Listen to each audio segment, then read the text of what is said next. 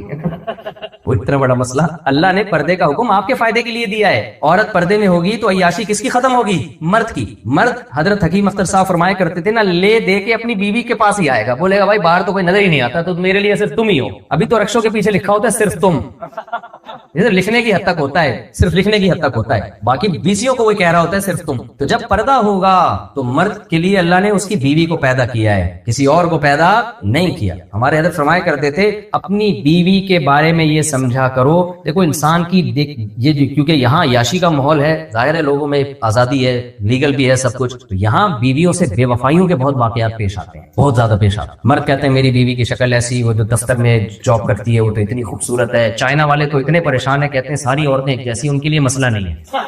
China کی سب ایک ہی شکل کے ہوتے ہیں, ان کے لیے مسئلہ نہیں. لیکن امریکہ میں, پاکستان میں بھائی ہر عورت کی شکل دوسرے سے مختلف. اب جو دیسی آدمی ہے وہ بڑا پریشان ہوتا ہے یار, انگریز کے لیے تو وہ ٹینشن ہی نہیں ہے نا, وہ تو ان کے لیے سب لیگل کر دیا. مسلمان کے لیے پھر وہ کہتے ہیں یار میری بیگم ایسی, وہ دفتر میں اتنی خوبصورت. تو ایک چیز ذہن میں بٹھا لو, علماء کہتے ہیں کہ اللہ نے آپ کے لیے جو بیوی بنائی ہے نا, آپ یہ نظریہ رکھو, عقیدہ رکھو کہ اللہ کے علم میں میرے لیے اس سے خوبصورت دنیا میں کوئی نہیں. پھر اللہ کی نعمت کے شکر کی توفیق ملے گی. کمپیئر کرنا شروع کر دیا تو اس کی کوئی انتہا نہیں ہے. کمپیئر کرنا شروع کر دیا نا تو پھر اپنے آپ کو بھی کمپیئر کیا کرو. پھر بولو یار مجھ سے بھی زیادہ ہینڈسم اسمارٹ تو وسیم ہے, اور اس سے زیادہ اسمارٹ کون ہے. پھر اگر آپ کی بیگم یہ کام شروع کر دے کہ تم سے زیادہ ہینڈسم تو وہ ہے, اس سے زیادہ ہینڈسم تو وہ ہے, اور تم سے زیادہ پیسہ تو اس کے پاس ہے, آپ کو غصہ آئے گا کہ نہیں؟ اگر غیرت ہوگی تو آئے گا, نہیں ہوگی تو پھر آپ بولو گے تھینک یو, بہت خوش ہوئی. تو حیرت کے بھی تو مسئلے کھڑے ہو گئے. تو اللہ نے آپ کے لیے جو بنا دی ہے, آپ سمجھو اللہ کے علم میں میرے لیے اس سے زیادہ خوبصورت, یہ نہیں کہ دنیا میں زیادہ خوبصورت عورتیں نہیں ہیں, بھائی میرے لیے اس سے زیادہ خوبصورت ہے اللہ کے علم میں, بس میرے لیے سب سے بہتر کون ہے, یہی ہے. تو شکر نعمت کی توفیق ملے گی. ورنہ دماغ دیکھو, اللہ تعالیٰ یہ چاہتے ہیں بہت زیادہ. شریعت میں اسلام گرل فرینڈ بوائے فرینڈ کے رشتے کو نہیں مانتا, میاں بیوی کے رشتے کو مانتا ہے, اور ایسا خاندانی مانتا ہے کہ سب سے زیادہ محبت اسلام کہتا ہے کس سے کرو, بیوی سے کرو. هو الذی جعل لکم من انفسکم ازواجا وجعل بینکم مودۃ ورحمۃ. اللہ کہتے ہیں اس نے تمہارے لیے جوڑے پیدا کی عورت کی شکل میں, اور تمہارے درمیان مودہ, مودہ کہتے ہیں بے پناہ محبت. محبت سے اوپر کی چیز عربی میں کیا ہے, مودہ ہے. سمجھ میں آ رہی ہے بات؟ مودہ محبت کو نہیں کہتے, محبت سے اوپر کی ٹوٹ کے محبت کو کیا کہتے ہیں عربی میں, مودہ. اللہ کہتے ہیں ہم نے تمہارے دل میں مودہ رکھ دی ہے. تو اللہ چاہتا ہے کہ میاں بیوی کے درمیان محبت نہ ہو, بلکہ کیا ہو, ٹوٹ کے محبت ہو. تو اس محبت میں سب سے بڑی رکاوٹ یہ بنتی ہے کہ آپ کا اپنی بیوی کے علاوہ کسی اور سے افیئر چل رہا ہو. سب سے بڑی رکاوٹ کیا چیز بنے گی, یہ بنے گی. تو اللہ اس کو برداشت کر لے گا. حدیث میں آتا ہے کہ شیطان نا اپنا تخت پانی پہ لگاتا ہے اور وہ شتونگڑوں سے رپورٹ طلب کرتا ہے, آج تو نے کیا کیا. وہ کہتا ہے آج میں نے فلاں سے فلاں گناہ کروائے. شیطان کہتا ہے ٹھیک ہے, زیادہ شو مارنے کی ضرورت ہو جا, ٹھیک ہے اپریشیٹ کرتے ہیں, بیٹھ جاؤ.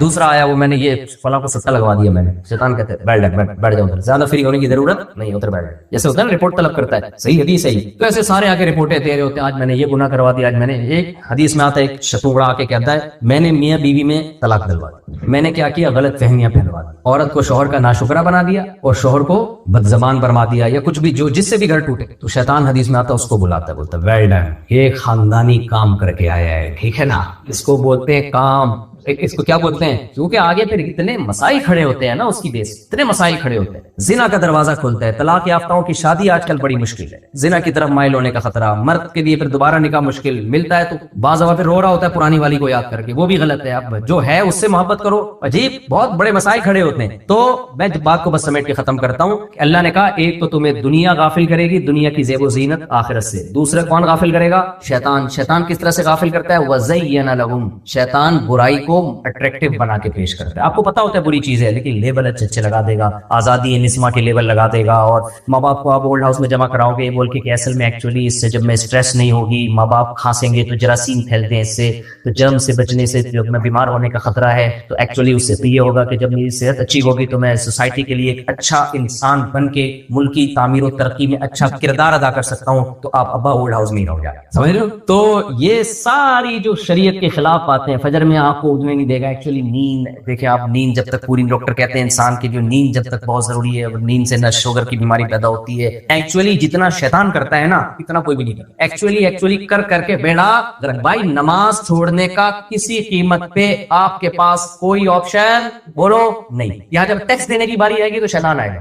شیطان بولے گا ایکچولی یہ گورنمنٹ اصل میں کافروں کی حکومت ہے, ایکچولی ہے بھائی, تو ہم ٹیکس کیوں دیں؟ تو بھائی صاحب جب کافروں کی حکومت تو رہ کیوں رہے ہو پھر یہاں پہ؟ جب حق لینے کی باری آتی ہے تو پھر نہیں دیکھتے کہ کافروں کی ہے یا تہجد گزاروں کی حکومت. سارے پیڑے کھا رہے ہو کہ نہیں کھا رہے, بیٹھ کے یہاں پہ ساری سہولتیں لے رہے ہو. حق دینے کی باری آتی ہے تو کافروں کی حکومت ہے. قرآن میں اللہ نے کتنی شدید وعید بیان کی ہے, تباہی ہے ان لوگوں کے لیے. اذا تالوا علی الناس یستوفون, حق لینے کی باری آتی ہے پورا گن گن کے لیتے ہیں. کوئی گورنمنٹ جاب ہو نا یہاں کی, پورے ڈالر گن رہا ہوتا ہے کہ یار پورے ہی ہے, 1 روپے کی کمی تو نہیں ہے, 1 ڈالر کی. جب لینے کی باری آتی ہے تو گن گن کے لیتے ہیں, جب دینے کی باری آتی ہے ڈنڈی مارتے ہیں اس میں. الا یظن اولئک انهم مبعوثون, اللہ کہتے ہیں کیا ان کو پتہ نہیں ہے کہ میں بھی حساب و کتاب لوں گا؟ آپ وکیل کو الو بنا کے کچھ بھی کر سکتے ہو, اصل حساب کون لے گا؟ اللہ دے گا. بھائی معاہدوں کی بھی پابندی کرنی ہے, وعدوں کو بھی نبھانا ہے. تو منزل پہ ضرورتوں کو قربان کیا جائے گا, ضرورتوں پہ منزل کو قربان نہیں کیا. اللہ تعالیٰ سے دعا ہے اللہ ہم سب کو سمجھنے کی, عمل کی توفیق عطا فرمائے.